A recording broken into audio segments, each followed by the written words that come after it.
Welcome to சினிகிருகன். இன்னைக்கு bison படம் பற்றி தான் பேச போகிறேன்.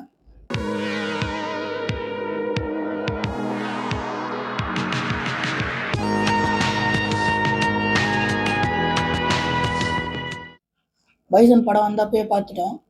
இருந்தாலும் அந்த படத்தை பற்றி உடனே வீடியோ போட வேணாம், அந்த படத்தை பற்றி உடனே பேச வேணாம், இன்னும் நல்லா தீவிரமாக அந்த படத்தை புரிஞ்சுட்டு அதுக்கப்புறம் அந்த படத்தை பற்றி பேசலான்ட்டு இருந்தேன். நேற்று அந்த படம் பார்க்கறதுக்கான வாய்ப்பு கிடைச்சிது. திரும்பவும் அந்த படம் பார்த்தேன். இன்னும் நல்லா அந்த படத்தை புரிஞ்சுக்க முடிஞ்சுது. இன்னும் மாரி செல்வராஜோட எழுத்தை நல்லா டெப்த்தாக கவனிக்க முடிஞ்சுதுன்னு தான் சொல்லணும். மாரி செல்வராஜ் ஒரு இன்டர்வியூவில் சொல்லியிருப்பார், ஒரு கிராமம், அந்த கிராமத்தில் நடக்கிற பிரச்சனை, அந்த பிரச்சனையை வெவ்வேறு குடும்பங்கள் எப்படி அந்த பிரச்சனையை எப்படி அணுகுது, அந்த பிரச்சனையிலேருந்து அவங்க என்னவா ஆகுறாங்கன்றது தான் என்னோட கதையாக இருக்குன்னு சொல்லியிருப்பார். கிட்டத்தட்ட கர்ணன், மாமன்னன், பைசன் இந்த 3 படமே ஒரே வேர்ல்டில் இயங்குற மாதிரி எனக்கு தோணுது.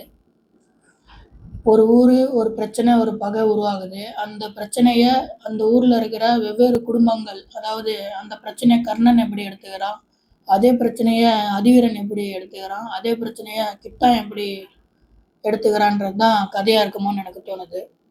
இப்போ கர்ணன் எடுத்துக்கிட்டோன்னா, ஒரு பகை உருவாகுது, ஒரு பிரச்சனை உருவாகுது. அந்த பிரச்சனைக்கு அவன் அந்த நேரத்தில் வன்முறையை கையில் எடுக்கிறான். வன்முறை மட்டும்தான் தீர்வாக இருக்கும் அப்படின்னு முடிவு பண்ணாமல் வன்முறை மூலயமா தன்னோட தீர்வை அடையிறான். கிட்டத்தட்ட அந்த ஊரில் இருக்கிறவங்க எல்லாருமே வன்முறை வேணாம், வன்முறை இல்லாமல் நம்ம எப்படியாவது கால்கள் கட்டப்பட்ட கழுதையாக இதை கடந்து கடந்து போயிடலாம், கடந்து போய் எப்படியாவது தங்களோட வாழ்க்கையை மாற்றிக்கலான்ட்டு அப்படின்னு இயங்குறாங்க. அதை முதல்ல உடைக்கிறதுக்கு வன்முறை தான் அவனுக்கு உதவுது. அந்த வன்முறையை அவன் எப்படி எடுத்துக்கிட்டான், அந்த வன்முறை மூலமா அங்கே என்ன தீர்வு கிடச்சிதுன்றது தான் கர்ணனோட கதையாக இருக்கும். அதே அதிவீரனோட கதையை எடுத்துக்கிட்டோன்னா, எதுக்குமே யோசிக்காமல் எடுத்தவொடனே வன்முறையில் இறங்குற ஒரு கேரக்டர் தான். கிட்டத்தட்ட ஒரு எல்லாமே வன்முறை மூலமா நமக்கு தீர்வு கிடச்சிடும், அடிக்கி திருப்பி அடித்தா மட்டும்தான் விடை கிடைக்கும்னு இயங்குறான். ஒரு இடத்துல திருப்பி அடித்தா எந்த விடையும் கிடைக்காத புரிஞ்சாவன், அதிகாரம் மூலயமா தான் நம்மளுக்கான விடையெல்லாம் கிடைக்க புரிஞ்சுட்டாவன் வன்முறையை விட்டு அதிகாரத்தை நோக்கி அதிகாரத்தை பிடிக்க சொல்கிறான். அதன் மூலயமா அவன் அந்த பிரச்சனையிலேருந்து, அந்த பகையிலேருந்து தன்னை மேம்படுத்திக்கிறான். அதே ஊர், அதே உலகம், அதே பகை இங்கே உருவாகுது. ஆனால் இங்கே கிட்டனோட கதையே வேறு. ஏன்ற கேள்வி மட்டும்தான் அவனுக்குள்ளே எழுந்துகிட்டே இருக்குது. ஏன் இந்த பகை உருவாச்சு, ஏன் எதனால் இந்த பிரச்சனை நடக்குது, ஏன் எல்லா கண்களும் என்னை பார்த்துட்டே இருக்குது, இப்படின்ற கேள்விக்கு அவனுக்குள்ளே எழுந்துகிட்டே இருக்குது கடைசி வரையும். அந்த கேள்விக்கான பதில் நோக்கி கிட்டான் கடைசி வரையும் ஓடிட்டே தான் இருக்கான். ஒரு முறையும் அவனுக்கு ஏன்ற கேள்வி எழும்போது அவன் ஓடுறதை நிறுத்த மாட்டான். ஓட்டம் மட்டும்தான் அவனுக்கான ஒரு விடையாக இருக்குன்ட்டு அவன் கடைசி வரையும் வெற்றியை நோக்கி ஓடிட்டே இருக்கான். வெற்றி மட்டும்தான் இந்த பகைக்கு ஒரு முடிவாக இருக்கும், வெற்றி மட்டும்தான் தன்னோட வாழ்க்கையை மேம்படுத்தும் அப்படின்ட்டு அவன் கடைசி வரையும் ஓடிட்டே தான் இருக்கான். கர்ணன் படம் வந்தப்போ மாரி செல்வராஜ் எல்லாரும் ஒரு வட்டத்துக்குள்ளே அடைக்க முயற்சி பண்ணாங்க. இவர் சுயசாதி பெருமை பேசுகிறாரு, குறிப்பிட்ட சமூகத்துக்கு மட்டும்தான் இவர் பக்கம் நின்று பேசுகிறாரு அப்படின்ட்டு ஒரு வட்டத்துக்குள்ளே அடைக்க ட்ரை பண்ணாங்க. அதே மாமன்னன் படம் வந்தப்போ அப்படி பேசின குரல் எதுவுமே இங்கே எழலன்னு தான் சொல்லணும். மாமன்னன் படம் ரொம்ப ரொம்ப ஒரு சுமாரான படம் தான், அதில் எந்த மாற்று கருத்தும் இல்லை. ஆனால் அதில் பேசின விஷயம், நான் ஒரு குறிப்பிட்ட சமூகத்துக்கு மட்டும் பேசுகிறவன்ல, எல்லாருக்குமான ஒரு அரசியலை பேசுகிறோம் தான் அப்படின்னு நிரூபித்தார் மாமன்னன் படத்து மூலயமா. மாரி செல்வராஜ் எல்லாருக்குமான அரசியலை தான் பேசுகிறாரு. அவர் அடக்குமுறைக்கு எதிரான அரசியலை பேசுகிறாரு. அது மட்டும்தான் இங்கே. அடக்குமுறை ஒன்று தான், அது ஒவ்வொரு தெருவில், ஒவ்வொரு ஊரில், ஒவ்வொரு நாட்டில் வேறு வேறு ஒரு ரூபத்தை கொண்டு இருக்குது, அவ்வளோதான். மாரி செல்வராஜ் அடக்குமுறைக்கு எதிரான அரசியலை பேசுகிறவர். அவர் ஒரு குறிப்பிட்ட சமூகத்துக்கு ஆதரவாக பேசுகிறவரும், அவர் தலித் அரசியல் மட்டும்தான் பேசுவார் அப்படின்ட்டு ஒரு வட்டத்துக்குள்ளே யாருமே அடைக்க முடியாதுன்னு தான் சொல்லணும். அடக்குமுறை இங்கே ஒன்று தான்.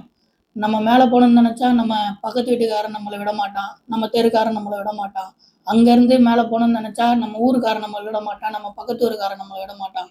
அங்கேருந்து மேலே போனாலும் ஒரு மதமாகவும், ஒரு இனமாகவும், ஒரு மொழியாகவும் நம்மளை அடக்கிட்டே தான் இருப்பானுங்க. அதனால் அடக்குமுறை ஒன்று தான். அது ஒவ்வொரு இடத்துக்கு ஏற்ற மாதிரி தன்னோட உருவத்தை மாற்றிட்டே தான் இருக்கும். அந்த அடக்குமுறைக்கு எதிராக நின்று தனக்கான தேவையை அடைகிறது தான் மாரி செல்வராஜோட ஒவ்வொரு படங்களும். பைசன் படம் எனக்கு ரொம்பவே பிடிச்சிருந்தது. படத்தில் வன்முறை அணுகு விதம் ரொம்ப நுணுக்கமாக இருந்தது. குறிப்பாக சொல்லணும்னா, நம்ம கர்ணன் படம் பார்த்துருப்போம். அந்த படத்தில் பஸ் உடைக்கிற சீன்லாம் நம்ம பார்த்துருப்போம். கர்ணன்லேயும் பஸ்ஸெல்லாம் உடைப்பாங்க, இந்த பைசன் படத்துலேயும் பஸ்ஸெல்லாம் உடைக்கிற காட்சியெல்லாம் இருக்குது. அந்த படத்தில் எந்த அளவுக்கு அந்த வன்முறை அவங்கள அடுத்த கட்டத்துக்கு கொண்டு போதோ, அதே மாதிரி இந்த படத்துலேயும் இந்த வன்முறை ஒரு முட்டாள்தனமாகவும், வன்முறை மக்கள பின்னோக்கி இழுக்குது, அவங்கள ஒரு முட்டாளாக்குது அப்படின்ற மாரி ஒரு விஷயத்த பேசியிருக்காங்க. தேவையான வன்முறையும், தேவையற்ற வன்முறைன்ட்டு ஒரு தராசு மாரி தான் வன்முறைய அந்த படத்துல அணுகியிருக்காங்க. அது ரொம்பவே கவரும்படி இருந்தது. ஒரு சிலர் வன்முறைக்கு துணைக்கு போறாரு. வன்முறை மூலியமா தன்னோட மக்கள தூண்டி, அதன் மூலியமா வந்து வியாபாரமாக்குறாரு. அப்படின்னு பல விமர்சனம் வந்து மாரி செல்வராஜ சுத்தி இருக்கும். அது எது மேலயும் எனக்கு உடன்பாடு இல்லன்னு தான் சொல்லணும். அவரு முழுக்க முழுக்க வன்முறைக்கு எதிரான ஒரு படம் எடுக்கிறவரு தான். வன்முறை எந்த அளவுக்கு மக்கள அடுத்த கட்டத்துக்கு கொண்டு போது, அதே வன்முறை எந்த அளவுக்கு அவங்கள கீழ இழுத்துட்டு போகுது அப்படின்னு பேசுறவர் தான் மாரி செல்வராஜ். படத்துல மிகப்பெரிய பலமா நான் பார்க்குறது, மாரி செல்வராஜ் எழுத்து இயக்கத்த தாண்டி நிவாஸ் கே. பிரசன்னாவோட இசை தான் சொல்லணும். படம் முழுக்க ஒரு உணர்வுபூர்வமான இசைய கொடுத்தாருன்னு தான் சொல்லணும். படத்துல குறைகளே இல்லையான்னு கேட்டா கண்டிப்பா இருக்கு. அது துருவ் விக்ரமோட நடிப்பு தான். படத்துல அவர் எங்கேயுமே நடிக்கிற மாரியே தெரியல. நடிப்பு மூலியமா அவர வந்து அந்த கதாபாத்திரத்த மாற முடியாதுன்னு உடல் உழைப்பு மூலியமா மாரி செல்வராஜ் வந்து அவர அந்த கதாபாத்திரமா மாத்திருக்காருன்றது ரொம்பவே தெளிவா தெரியுது. பெரிதா எங்கேயுமே அலட்டிக்காம ரொம்ப ஒரு தட்டையான நடிப்பை வெளிப்படுத்தியிருக்காரு. உடல் ரீதியா அவ்வளோ எஃபெக்ட் போட்டுமே, அவர் அந்த நடிப்புல வந்து படம் பார்க்குற நம்மள வந்து அடுத்த கட்டத்துக்கு கொண்டு போனாரான்னு கேட்டா, இல்லன்னு தான் சொல்லணும். படம் முழுக்க தன்னோட நடிப்பின் மூலியமா படத்த நம்ம கொண்டு போறது பசுபதி மட்டும் தான். அதுக்கப்புறம் மாரி செல்வராஜோட திரைக்கதை எனக்கு பெருசா ஒட்டலன்னு தான் சொல்லணும். அவரோட ஸ்க்ரீன் ப்ளே வந்து நெறைய பேர் விமர்சனம் பண்ணியிருந்தாங்க. எடுத்த உடனே அவன் வந்து ஒரு வெற்றி பாதைக்கு போயிட்டான். அதுக்கப்புறம் அங்கருந்து அவன் எப்படி வந்தான்றத ஒரு நான் லீனியர் ஸ்க்ரீன் ப்ளேவா சொல்லியிருப்பாரு. அது எனக்கு பெருசா ஒர்க் ஆகலன்ட்டு நெறைய பேர் விமர்சனம் வச்சாங்க. அதே தான் எனக்கும். அவரோட திரைக்கதை வடிவமைப்ப அடுத்தடுத்த படத்துல மாத்திக்கணும்னு தான் தோணுது. தொடர்ந்து இந்த மாரி நான் லீனியரா கதை சொல்றது எல்லா படத்துக்குமே அது ஒர்க் ஆகுமான்றது கேள்விதான். கடைசியா வந்த வாழை படம் கூட பெருசா ஒர்க் ஆகாததுக்கு காரணமே அந்த நான் லீனியர் ஸ்க்ரீன் ப்ளேவும் சொல்லலாம். ஓகே. இதுதான் பைசன் படத்த பத்தின என்னோட ஒரு வியூ பாயிண்ட்டு. வீடியோ புடிச்சிருந்தா லைக் பண்ணுங்க, ஷேர் பண்ணுங்க, கமெண்ட் பண்ணுங்க.